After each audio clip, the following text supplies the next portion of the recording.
Hello दोस्तों, आप सभी का स्वागत है दर्पण ऑनलाइन क्लासेस में। दोस्तों, आज संविधान सभा का हम लोग पार्ट 2 कवर करेंगे, जिसमें 10 MCQ आप लोग को मिलेगा, जो बहुत ही इंपॉर्टेंट है, जो बार बार परीक्षाओं में पूछे जाते हैं। यह जो क्वेश्चन हम लोग लिए हैं एम लक्ष्मीकांत और लुसेंट से है। तो जितने भी लोग SSC UPSC की तैयारी करते हैं उनके लिए तो बहुत ज़्यादा इंपॉर्टेंट है। ठीक है दोस्तों, तो चलिए बिना देर किए हुए हम लोग स्टार्ट करते हैं। तो इससे पिछले लेक्चर में हमने 10 क्वेश्चन बता दिए थे, आज वहाँ से उसके बाद से स्टार्ट है। तो क्वेश्चन हमारा आज 11 है, ये पार्ट 2। अगर आपने अभी तक पहला पार्ट नहीं देखा है तो जाके देख लीजिएगा। चलिए आइए स्टार्ट करते हैं। तो क्वेश्चन नंबर 11 है, सन 1936 ईस्वी में भारतीय राष्ट्रीय कांग्रेस द्वारा संविधान सभा के गठन की मांग कहाँ पर हुई, अधिनिवेशन में रखी गई। ठीक है, तो सन 1936 में भारतीय राष्ट्रीय कांग्रेस द्वारा संविधान सभा के गठन की मांग कहाँ पर हुए, अधिनिवेशन में रखी गई। दोस्तों, आपको 5 सेकंड का टाइम मिलेगा, आप लोग अपने मन में क्वेश्चन का आंसर सोच लीजिएगा, फिर हमको बताएंगे। तो आइए, इसका आंसर हो जाएगा हमारा ऑप्शन नंबर सी, फैज़पुर। आइए इसका व्याख्या देख लेते हैं। तो सन 1936 ईस्वी में भारतीय राष्ट्रीय कांग्रेस द्वारा संविधान सभा के गठन की मांग फैज़पुर में हुए अधिवेशन में रखी गई। चलिए दोस्तों, चलते हैं अपने दूसरे क्वेश्चन पे। नेक्स्ट क्वेश्चन हमारा, कैबिनेट मिशन योजना के अनुसार संविधान सभा में कुल कितने सदस्य होने थे। तो कैबिनेट मिशन योजना आई थी, उसमें कितने सदस्य होने थे। प्रारंभ में की बात कर रहा है, तो प्रारंभ में हमारे जो थे सदस्य 389 सदस्य थे। ठीक है, आइए देखते हैं नीचे। प्रस्तावित संविधान सभा में 389 सदस्य होने थे। ठीक है, मतलब जो प्रस्तावित संविधान सभा में 389 सदस्य होने थे, जिनमें से 292 सदस्य भारतीय प्रांतों से, मतलब जो भारतीय प्रांत था उनसे, और 4 मुख्य आयुक्तों के राज्यों से, जो मतलब 4 थे अन्य दो, और फिर जो 4 राज्य बने थे मतलब वो मुख्य आयुक्त के राज्य थे। ठीक है, उसके बाद है हमारा तथा 93 देसी रियासतों से चुने जाने थे। जो देसी राजा रजवाड़े थे उनसे 93 चुने जाने थे। यह एक उपयुक्त एवं लोकतांत्रिक व्यवस्था थी जो कि परिमाण पर आधारित नहीं थी। चलिए आइए चलते हैं नेक्स्ट क्वेश्चन पे। हमारा अगला क्वेश्चन है, प्रस्तावित मूल संविधान में कुल सदस्यों का विभाजन किस प्रकार होना था। ब्रिटिश प्रांतों के 292 प्रतिनिधि थे, देसी रियासतों के 93 प्रतिनिधि थे, अभी बताएं पीछे, मुख्य कमिश्नरी क्षेत्र के 4 प्रतिनिधि थे। तो इस प्रकार के क्वेश्चन भी बनते हैं यूपीएससी में, मतलब कौन कौन से ऑप्शन सही हो सकते हैं। ठीक है, तो इसका सारे ऑप्शन सही हैं, तो हम किस पे टिक लगा देंगे, उपयुक्त सभी पे। तो आइए व्याख्या करते हैं इसकी। प्रस्तावित संविधान सभा में जो व्याख्या पीछे थी वही व्याख्या है, आप लोग वीडियो रोक के पढ़ लीजिएगा। चलते हैं नेक्स्ट क्वेश्चन पे। संविधान सभा के विभिन्न प्रांतों के लिए 292 सदस्यों का निर्वाचन होना था।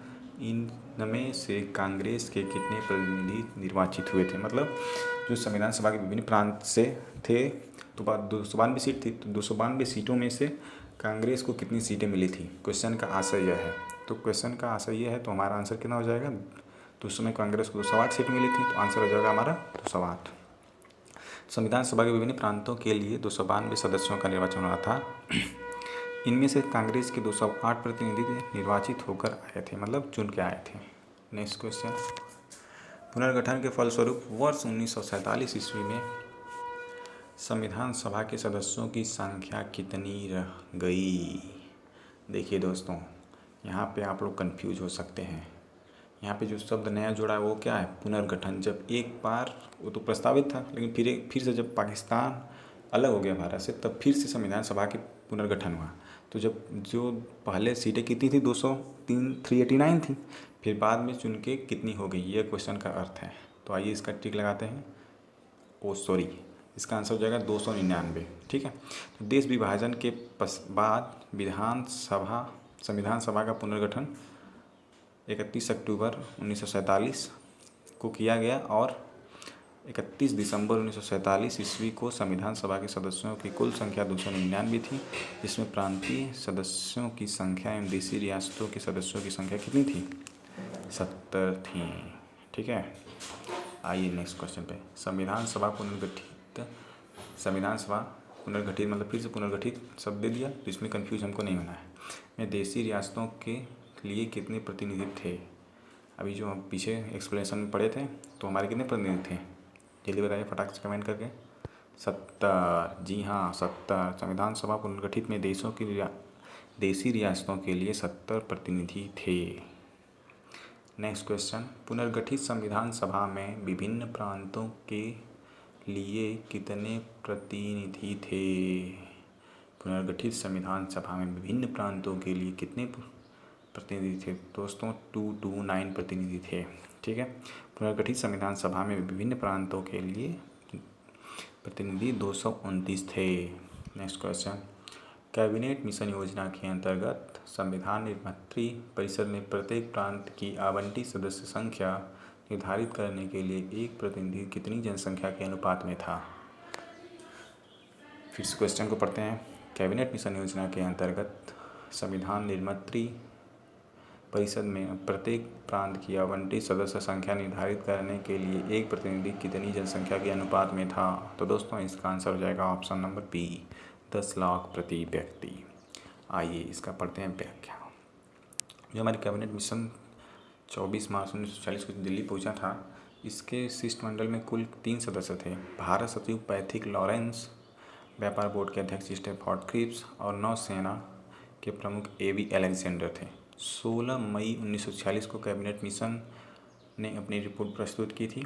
संविधान सभा के गठन के संबंध में मिशन ने वयस्क मताधिकार पर आधारित निर्वाचन से इनकार कर दिया था, क्योंकि इनमें अत्यंत विलम्ब होगा। यह व्यवस्था की गई कि संविधान निर्मात्री सभा का गठन अप्रत्यक्ष निर्वाचन द्वारा किया जाना चाहिए। इस उद्देश्य से प्रत्येक प्रांत को उनकी जनसंख्या के अनुपात में कुछ स्थान आवंटित किया जाना चाहिए, जो सामान्यतः 10 लाख की जनसंख्या पर हो। मतलब एक जो प्रतिनिधि है चुना जाएगा वो 10 लाख जनसंख्या को पर होगा। आइए नेक्स्ट क्वेश्चन पे। संविधान सभा के सदस्यों को निम्न में से किसने प्रत्यक्ष रूप से निर्वाचित किया? जी दोस्तों, ये क्वेश्चन बहुत ही फंसाने वाला है। संविधान सभा के सदस्यों को निम्न में से किसने प्रत्यक्ष रूप से निर्वाचित किया? तो निम्न में से प्रत्यक्ष रूप से हमको निर्वाचित कौन किया था? प्रांतों की विधानसभाओं से चुन के आए थे। बिल्कुल प्रत्यक्ष रूप से संविधान सभा के सदस्यों को प्रांतों की विधानसभा ने प्रत्यक्ष रूप से निर्वाचित किया था।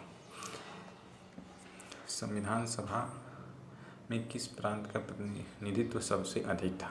जी दोस्तों, ये क्वेश्चन बहुत फंसा सकता है। संविधान सभा में सबसे ज़्यादा सीटें किस प्रांत की थी? ठीक है, तो सबसे ज़्यादा सीटें थी संयुक्त प्रांत की, जो कि आइए एक्सप्लेनेशन बता देते हैं, क्लियर कर देते हैं।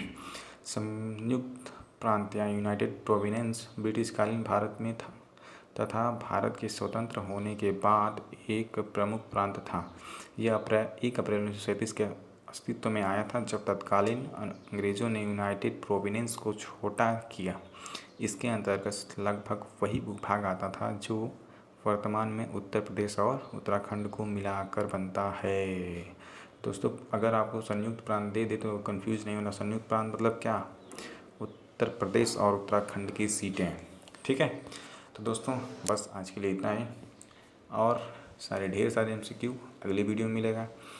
तो कैसा लगा वीडियो कमेंट करके ज़रूर बताइएगा, और अपने दोस्तों को ज़रूर ज़्यादा से ज़्यादा शेयर करिएगा, और चैनल को सब्सक्राइब कर लीजिए, ताकि हम जब भी वीडियो बनाएं तो आपके यहाँ फटाक से पहुँच जाए। थैंक यू, और बेल आइकन दबाना ना भूलिएगा।